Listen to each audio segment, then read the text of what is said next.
बड़ी खबर इस वक्त की बता दें, बिहार के रोहतास में एक पूर्व मुखिया प्रत्याशी की गोली मारकर हत्या कर दी गई। दरअसल सूर्यपुरा थाना के शिव बोहोर गांव के रहने वाले विजेंद्र यादव की गोली मारकर हत्या कर दी गई। इसमें 3 बदमाश शामिल थे। वारदात के बाद जब बदमाश भाग रहे थे तो कल्याणी गांव के पास उग्र भीड़ ने उन्हें घेर लिया। गुस्साई भीड़ ने बदमाशों की पत्थरों से इतनी पिटाई की कि 2 की मौके पर ही मौत हो गई, जबकि एक बदमाश बुरी तरह से घायल है। मौके पर भारी पुलिस बल की इस वक्त मौजूदगी है और पूरे इलाके को छावनी में तब्दील कर दिया गया है। कानून व्यवस्था बिहार में कितनी लचर हो गई है, एक के बाद एक जो वारदात वहां पर हो रही है उससे ये सवाल खड़े हो रहे हैं। पूरा मामला आपको हम दिखा रहे हैं क्या है। पूर्व मुखिया प्रत्याशी की हत्या का ये मामला है जो कि रोहतास में हुआ। पूर्व मुखिया प्रत्याशी की हत्या की गई। 3 बदमाशों ने गोली मारकर इस हत्याकांड को अंजाम दिया और वारदात के बाद जब बदमाश वहां से भागने की कोशिश कर रहे थे तभी उन्हें ग्रामीणों ने घेर लिया और उग्र भीड़ ने उन्हें पत्थर से इतना मारा कि पत्थर से कुचलकर उनकी मौत हो गई। 2 आरोपियों की मौके पर ही मौत हो गई। एक बदमाश गंभीर रूप से घायल है और घायल बदमाश को अस्पताल में भर्ती कराया गया है। सूर्यपुरा थाना के कल्याणी गांव की ये वारदात है। जो अपराधी इस घटना में संलिप्त थे, भागने के क्रम में गांव वालों द्वारा पकड़े गए हैं। गांव के लोगों द्वारा उनकी मार पिटाई की गई। पुलिस जब वहां पहुंची तो तीनों घायलों को पुलिस ने अस्पताल पहुंचाने का प्रयास किया। 2 मृत पाए गए, एक को पुलिस ने इलाज के लिए अस्पताल भेज दिया है। और अब हम आपको बिहार की 2 तस्वीरें दिखाते हैं। 2 दिनों में बिहार की कानून व्यवस्था पर सवालिया निशान लग गया है।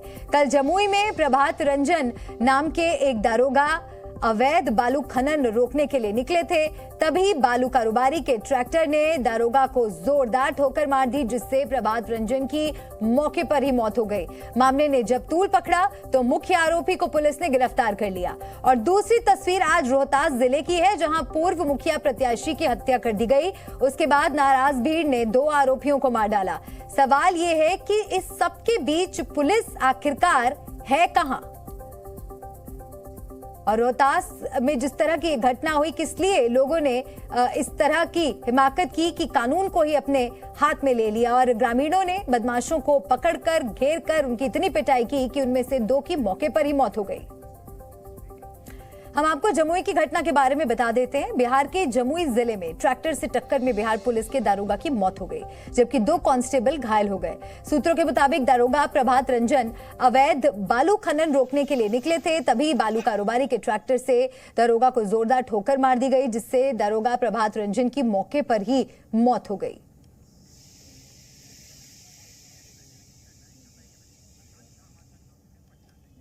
और जी मीडिया संवाददाता प्रशांत झा हमारे साथ जुड़ गए हैं। प्रशांत से हम और जानकारी लेते हैं। प्रशांत, जिस तरह से जमुई की घटना को लेकर पहले ही सब स्तब्ध थे कि आखिर कैसे एक दारोगा की दिन दहाड़े इस तरह से हत्या कर दी गई, किस तरह से माफियाओं के हौसले और मनोबल इतने बुलंद हो गए हैं कि उन्हें कानून व्यवस्था का कोई डर नहीं, और अब रोहतास की ये घटना। देखिए मल्लिका, सबसे बड़ी बात है कि बिहार में कोई भी सुरक्षित नहीं हो, चाहे वो पुलिसकर्मी हो, चाहे वो आम लोग हों, या चाहे कोई भी आदमी हो, वो यहाँ पर दहशत के साए में रहता है। और लगातार 2 दिनों की जो घटनाएं हैं उससे साफ जाहिर होता है कि बिहार में सुशासन कहीं नहीं है, जबकि बिहार में लॉ एंड ऑर्डर को इम्पोज कराने के लिए और कानून व्यवस्था को मजबूत करने के लिए RS भट्टी जैसे IPS को यहाँ DGP के कमान दिया गया। बावजूद इसके पूरे बिहार में रोज हत्याएं हो रही हैं, लूट की घटनाएं हो रही हैं, छेड़छाड़ की घटनाएं हो रही हैं और पुलिस इसको रोक पाने में सफल नहीं हो पा रही है। इसके पीछे की वजह यह है कि यहाँ पर जब से शराबबंदी हुई है उसके बाद से अपराधियों का जो एक गिरोह है जो संगठित तौर पर अब अपराध करने में जुट गया है। देखिए, आज जो हत्या हुई है ये पूर्व सैनिक भी थे, विजेंद्र सिंह, और ये कल्याणी मोड़ के पास अपना घर बनवा रहे थे। ये नीमा गांव के रहने वाले हैं और घर बनवा रहे थे, तभी अपाची बाइक से 3 हत्यारे आते हैं, उन पर ताबड़तोड़ गोली चलाते हैं और उसके बाद हत्या करके वो जब भागने लगते हैं तो भीड़ के चपेट में आ जाते हैं और भीड़ मॉब लिंचिंग करती है, 2 की हत्या हो जाती है। वो भी ईंट पत्थर से उसको पीट पीट कर हत्या कर दी जाती है, जबकि एक अपराधी घायल है, एक और ग्रामीण घायल है जिसका इलाज वहां पर विक्रमगंज में चल रहा है। लेकिन मल्लिका, सवाल ये है कि बिहार में सुशासन का दावा किया जा रहा है, कानून व्यवस्था की बात की जा रही है और यहाँ के नागरिक से लेकर अधिकारी और पुलिस वाले भी खुद को सुरक्षित नहीं मान रहे हैं, तो ये सुशासन किस काम का है? मल्लिका। बिल्कुल प्रशांत, और सुशासन के जो दावे हैं वो तो बिल्कुल खोखले साबित हो रहे हैं। और जिस तरह से ये दोनों घटनाएं सामने आई हैं प्रशांत, सबसे बड़ा सवाल तो यही उठता है कि आखिर पुलिस कर क्या रही है? पुलिस ही सवालों के घेरे में है। पुलिसिया कार्रवाई पर अब तक इन दोनों घटनाओं में हुआ क्या है? देखिए मल्लिका, एक आंकड़ा आपको बता दें तो जनवरी 2023 से लेकर के और जो प्रभात रंजन की हत्या हुई है, अब तक बिहार में कुल 12 पुलिस वाले मारे जा चुके हैं। इनकी हत्या के पीछे या तो शराब के कारोबारी रहे हैं या फिर अवैध तरीके से जो बालू खनन करते हैं वो माफिया रहे हैं।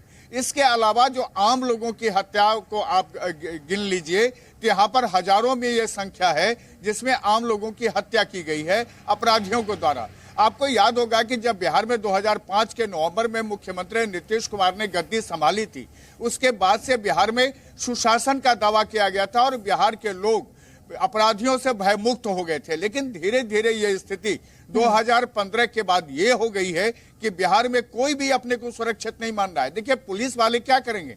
पुलिस वालों को तो जिस तरह से यहाँ पर जो उनको रोज पेट्रोल करना चाहिए, जिस तरह से उनको अपराधियों पर नकेल कसना चाहिए, उसमें वो नाकाम है क्योंकि उनकी जिम्मे दूसरे काम सौंप दिए गए हैं। मल्लिका, और इसी वजह से बिहार की जनता डर के साए में जीने को मजबूर है। शुक्रिया प्रशांत जानकारी दर्शकों तक पहुंचाने के लिए। और इसी के साथ राजपथ में हम एक ब्रेक के लिए रुक रहे हैं। जल्द लौटेंगे कुछ और खबरों के साथ। देखते रहिए